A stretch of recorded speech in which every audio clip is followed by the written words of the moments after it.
The radio speech, September 11th, 1940, London. When I said in the House of Commons the other day that I thought it improbable that the enemy's air attack in September could be more than 3 times as great as it was in August, I was not, of course, referring to barbarous attacks upon the civil population, but to the great air battle which is being fought out between our fighters and the German Air Force. This effort of the Germans to secure daylight mastery of the air over England is, of course, the crux of the whole war. So far it has failed conspicuously. It has cost them very dear, and we have felt stronger, and are actually and relatively a good deal stronger than when the hard fighting began in July.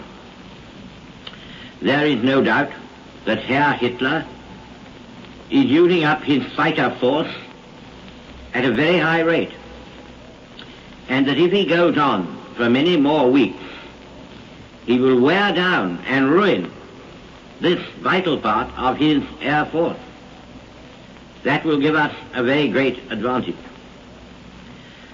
On the other hand, for him to try to invade this country without having secured mastery in the air would be a very hazardous undertaking.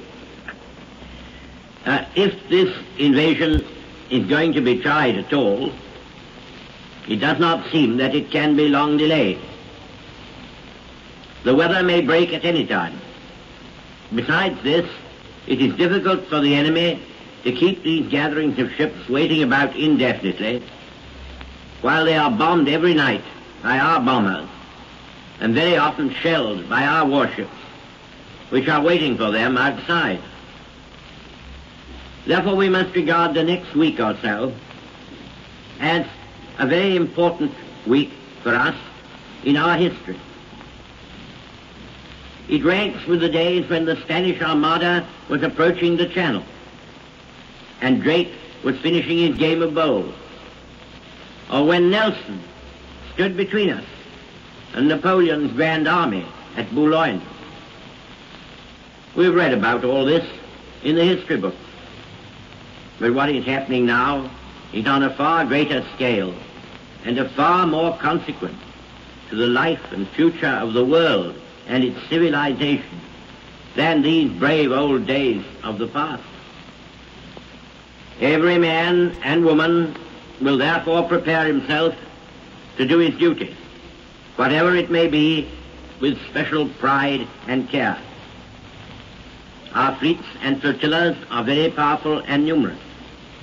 Our air force is at the highest strength it has ever reached, and it is conscious of its proved superiority, not indeed in numbers, but in men and machines. Our shores are well fortified and strongly manned, and behind them, ready to attack the invaders, we have a far larger and better equipped mobile army than we have ever had before. This is a time for everyone to stand together and hold firm, as they are doing. I express my admiration for the exemplary manner in which all the air raid precaution services of London are being discharged, especially the fire brigades, whose work has been so heavy and also dangerous.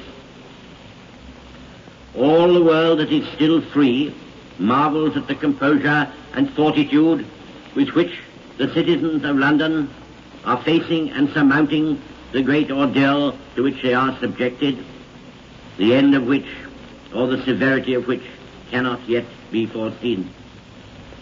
It is a message of good cheer to our fighting forces on the seas, in the air, and in our waiting armies, in all their posts and stations, that we send them from this capital city. They know that they have behind them a people who will not flinch or weary of the struggle, hard and protracted though it will be, but that we shall rather draw from the heart of suffering itself the means of inspiration and survival, and of a victory won not only for ourselves, but for all, a victory won not only for our own time, but for the long and better days that are to come.